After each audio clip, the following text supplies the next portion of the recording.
Macron is such an interesting example of somehow being hated and like no one actually likes him, but he continues to be in power. He's so good at just keeping everyone pissed off.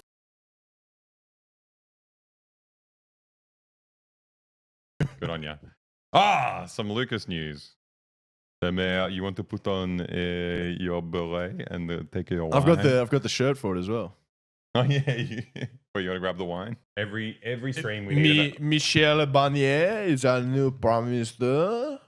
After 7 weeks.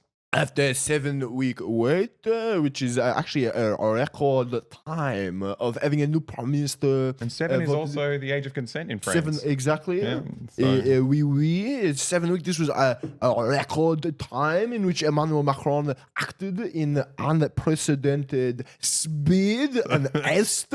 He acted with haste to get. So I don't know how much you guys have been following the French elections. I've been following them very closely. This is so fucked up. Because I find France is really interesting.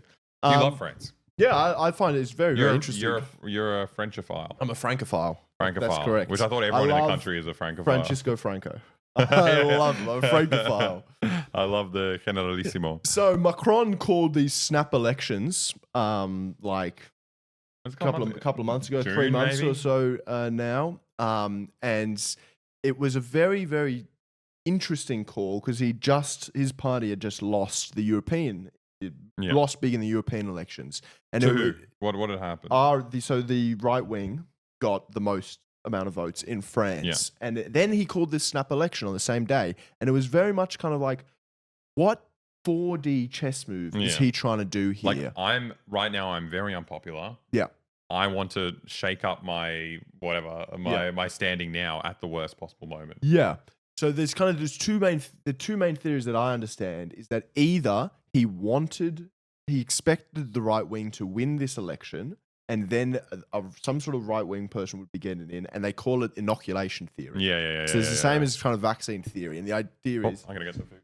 So the idea is that the right wing come in, but he's still president, so the right wing don't have total control over the country, and then the French public becoming exposed to RN and the right wing would then mean they're no longer outsiders, and that they no longer have that claim to fame that we're outsiders, we're going to do everything differently because they've been in now, and they'll lose some of their appeal.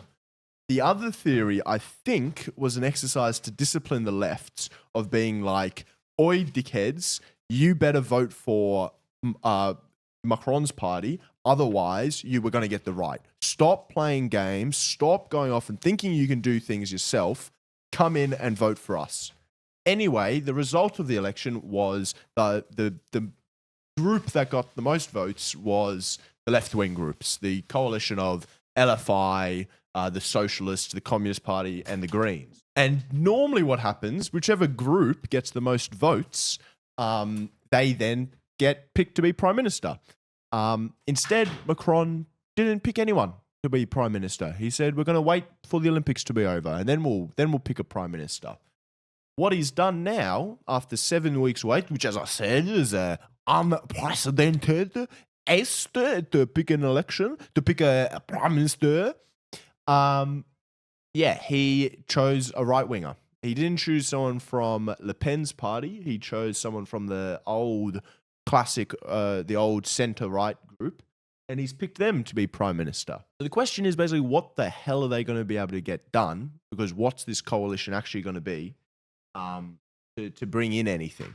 And we don't really know. But I think Macron is such an interesting example of somehow being hated and like no one actually likes him, but he continues to be in power. He's so good at just keeping everyone pissed off at each other, but not letting anyone actually formulate an opposition against him and managing to stay in charge. But I don't know if he's in charge in terms of being able to pass policies or run things. He's just like in charge, probably at the executive level, able to do things. And he's just like jumping on top of sharks.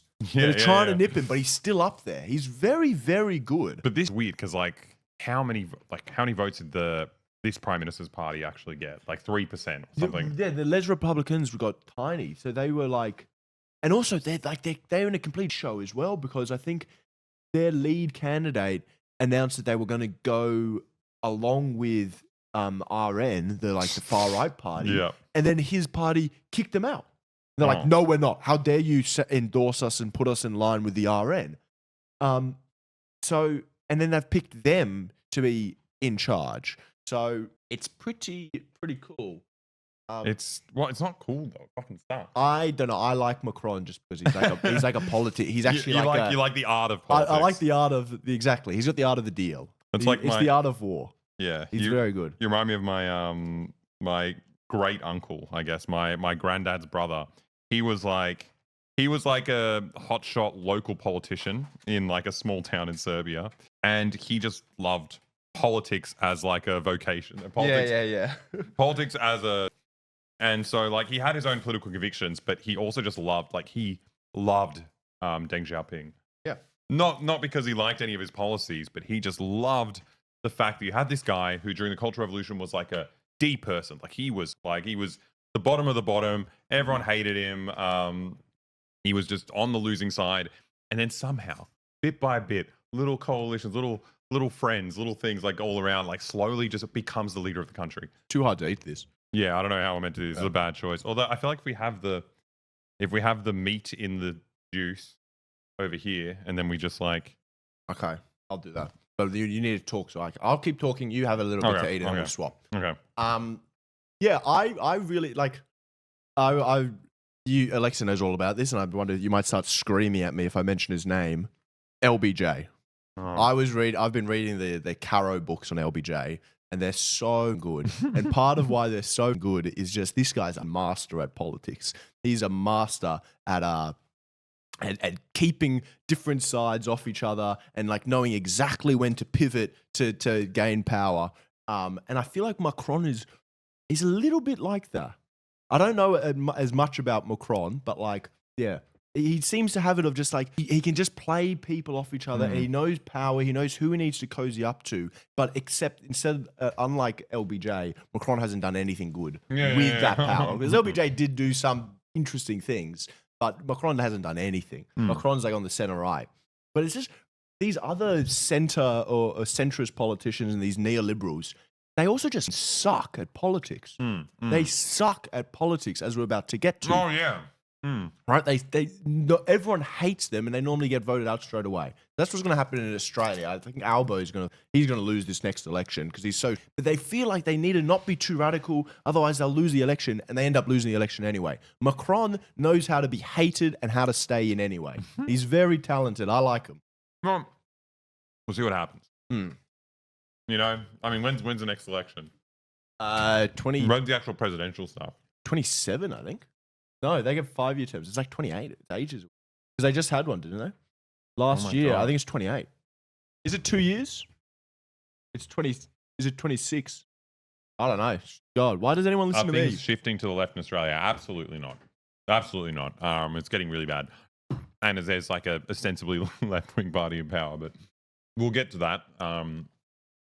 But first, we have the original Australia, UK. Oh no, do I not have? Oh no, it's okay. But I need your help with this, Lucas, because this was your article. Everyone hates Keir Starmer. Everyone hates Keir Starmer. Good. I think it's very, very, like it's this ridiculous because you can't even call the Labor Party Social Democrat anymore. No, they're like centrist. They're completely centrist, neoliberal. Well, it's kind of like Labor in Australia. Yeah, they're not even Social Democrat. Yeah, and like they win elections by just waiting for the Tories to shoot themselves in the foot. Yeah. And they do it over such a long period of time. They're always in for such a long period of time and they give everything up so much. Yeah. And then they win elections by that. Temporarily. And they come in, they have absolutely no mandate. They've brought in, like they've built no appetite for any alternative policies. They come in and then they do stuff just the same. Like the first thing he did was cut payments to like child poverty things. There was like, now if you've got 2 kids, for every other kid after 2 kids, you no longer get more money for the like your welfare payments or something like that. Awesome. Yeah, Kid Starmer, not Keir Starmer.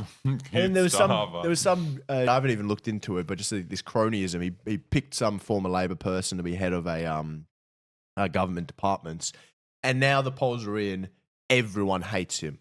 It was like he had like a 26% drop in approval rating since the last time they did it, and it's just like he's in now for like 5 years. They don't have another election for 5 years, and they already fucking hate him. Like, it's going to go so bad. I just think what's about him is that, like, at least the UK was one of the only countries with an actual alternative. You know, they had Jeremy Corbyn. I know, that's the sad thing. That's the thing. It's like it makes you hate him so much more because in other countries you have bad politicians, but there's never an alternative. Yeah. And this, like, you actually had a potential to have someone who could do something. Yeah. Yeah. It was you guys. The UK has such a crazy system with the 30% of the primary vote, but because of your stupid first past the post system, he got what? He got like a landslide win. It was like the Labour. They got a huge majority. And yeah, but no one actually likes him. So it's like, I don't know what they're meant to do going here. And someone was saying, yeah, they can get rid of him. But the whole Labour machine has spent the last how many years trying to root out any element of Corbynism. Yeah. And backing this guy. So like, even if he's not there, this decrepit Labour Party is going to be there, and they do not know how to deal with people hating them, and they do not know how to be popular because they refuse to do any actual change. Anything. No. They are just seat warmers for when it's the turn for the Conservatives again to spend another decade. It's insane. But there's one nice thing about it, right? And also, like, I understand, one nice thing about it is that even people in the party hate him. So, the news from like 2 days ago, Keir Starmer's entire cabinet forgot to wish him happy birthday at this morning's meeting. He's beautiful. Especially for a guy who does cronyism. You know, if he's in trouble for like getting his friends positions of power and they're just like, yeah, you. They don't even like him. Yeah, you. I don't care. I don't care about the power. What are you talking about?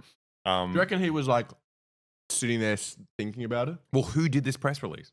How was this even in the news? Maybe it was one of his staffers. Maybe one of his staffers knew it was, and they sat there and watched. The whole cabinet refused, ignore, and forget that it was his birthday. Absolutely insane. Good. I don't think a guy like that has a birthday though. I think he's just born in a suit. He's like he congeals. If you leave a suit out for long enough, this life form will congeal and form inside it. Like, to be fair, I assumed he was never born.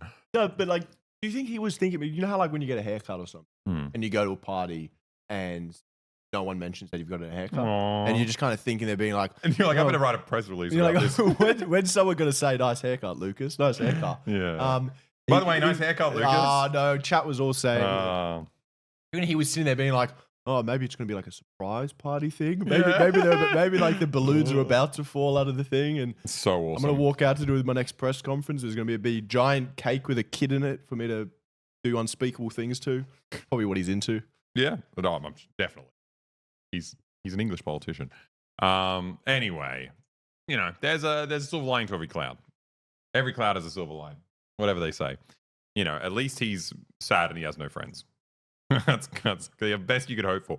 That is the peak, the kind of eclipse. What do you call it? The horizon of left-wing politics today is that, like, there's nothing you can do about the policy. Everything's gonna be. You're just gonna hope that they get slighted on a personal level. They're not enjoying it. Yeah. That was the good thing about Rishi Sunak. I mean, he's not left, but I liked everyone just talking about like he is waiting to lose this election. He just wants to go back to America so bad. He hates being. It's nice having a job where you make lots of money. You know, this is a waste of time.